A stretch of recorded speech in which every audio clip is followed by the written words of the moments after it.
Hi friends, ఇంటికాడ ఉండి ఏం చేయాలో తెలియక అలా చిన్న చికెన్ పార్టీ అయితే చేసుకుందాం అనుకున్నా. వెంటనే బైక్ వేసుకుని చికెన్ షాప్ కి అయితే వచ్చేసాం. అక్కడ 2 కోళ్ళని అయితే సెలెక్ట్ చేసుకున్నాం, 5 కేజీలు చికెన్ వచ్చేటట్టు. మేమైతే కొంచెం చికెన్ KFC స్టైల్లో కొంచెం ఏమో కాల్చుకుందాం అనుకున్నాం. దానికి తగ్గట్టే ముక్కలై కొట్టించుకుని ఇంటికి అయితే తీసుకొస్తాం. చూడండి, నీట్ గా కడిగేసాం. దాని తర్వాత చికెన్ ఫుల్ గా మసాలాలతో ముంచేసాం. కొంచెం చికెన్ కాల్చుకోవడానికి సైడ్ గా అయితే తీసాం. దాన్ని సిల్వర్ ఫాయిల్ చుట్టి నీట్ గా రెడీ చేసుకున్నాం. ఆ తర్వాత ఎక్కడైనా మంచి ప్లేస్ లో కాల్చుకుందాం ఆలోచించాం. వెంటనే మా ఊరు చివరి ఉన్న ప్లేస్ కి అయితే వెళ్ళిపోయాం. అక్కడికి వెళ్ళాక రాయిల్ తీసుకుని ఒక పొయ్యి అయితే రెడీ చేసాం. వెంటనే మంట అయితే వెలిగించేసాం. ఆ సిల్వర్ ఫాయిల్ లో పెట్టుకుని చికెన్ అందరూ పడిసేసాం. ఇంకా ఫుల్ గా మంట వెలిగించేసాం. ఇంకా దాన్ని పక్కన పెట్టేసి మన KFC చికెన్ కోసం అయితే రెడీ అయిపోయాం. చూడండి, ఇప్పుడే ఫస్ట్ టైం చేస్తున్నాం మేము కూడా. మొత్తం ఆ పిండి, చిప్స్, ఆ గుడ్డు మొత్తం అన్ని అంటించేసి ఆ నూనెలో అయితే పడిసేసాం.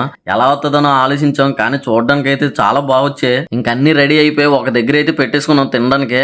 ఒక KFC పీస్ తీసుకుని ఆ సాస్ లో ముంచుకుని తింటే ఉన్నదే సూపర్. మా ఫ్రెండ్స్ అందరం గట్టిగా కుమ్మేసి బాగా అయితే ఎంజాయ్ చేసాం. మా పార్టీ అయితే సక్సెస్ఫుల్ గా కంప్లీట్ అయింది. మీరు కూడా ట్రై చేయండి.